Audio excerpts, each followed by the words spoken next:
আসসালামু আলাইকুম সম্মানিত দর্শক, আশা করি সবাই ভালো আছেন। দেশে এবং প্রবাসে যে যেখান থেকে দেখছেন সকলের সুস্বাস্থ্য কামনা করে আজকের পর্বটি শুরু করছি। এখন থেকে আপনি কোনো তথ্য গোপন করে কোনো জমি বিক্রয় ও নামজারি করতে পারবেন না। মর্টগেজ ডাটা ব্যাংকের মাধ্যমে জমির সঠিক তথ্য পাওয়া যাবে। বন্ধকি জমির তথ্য গোপন করে বেচাকেনা বা নামজারির সুযোগ থাকবে না। জনসংখ্যার তুলনায় জমির পরিমাণ কম হওয়ায় জমি নিয়ে প্রতিনিয়ত বিভিন্ন ধরনের বিরোধ বেড়েই চলছে। জমি সংক্রান্ত মামলা তাই দিন দিন বেড়েই চলছে। অনেকেই জমি সংক্রান্ত বিষয়ে কাগজপত্র সম্পর্কে জানেন না, তাই জালিয়াতি রোধে মর্টগেজ ডাটা ব্যাংক চালু করছে ভূমি মন্ত্রণালয়। এর মধ্যে 72টি আর্থিক প্রতিষ্ঠানের 6,000 হিসাব তৈরি হয়েছে।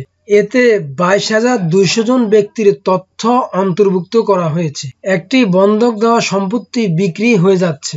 মানুষ না বুঝে একটা জমি বা একটি সম্পত্তি কিনে ফেলছে, বসবাস শুরু করছে। যখনই উক্ত জমিটি খারিজ বা মিউটেশন বা নামজারি করতে যায়, তখন উক্ত জমিটি খারিজ করতে বা নামজারি করতে পারছে না। দেখা যায় জমিটি বন্ধক দেওয়া রয়েছে ব্যাংকে অথবা অন্য কোনো আর্থিক প্রতিষ্ঠানে। এ সকল সমস্যা থেকে মানুষ মুক্তি পাবে। মর্টগেজ ডাটা ব্যাংকের মাধ্যমে এক জমি দুইবার বিক্রি করতে পারবে না। যদি কোনো ব্যক্তি এক জমি একবার বিক্রির পর আবার বিক্রি করে এবং বিক্রি করতে চায়, তাহলে রেজিস্ট্রি অফিস নাগরিকদের জমির তথ্য অনলাইনে যাচাই করতে পারবে। পাশাপাশি অর্থ আদালতের ডাটাবেস ব্যবহার করা যাবে এবং আপনি কোনো জমি ক্রয় করার আগে অনলাইনের মাধ্যমেই উক্ত জমির তথ্য আপনি দেখতে পারবেন। অনলাইন ডাটাবেসের মাধ্যমে যে জমিটি আপনি ক্রয় করতে যাচ্ছেন, উক্ত জমিটি বা উক্ত সম্পত্তিটি ইতিপূর্বে বিক্রি হয়েছে কিনা বা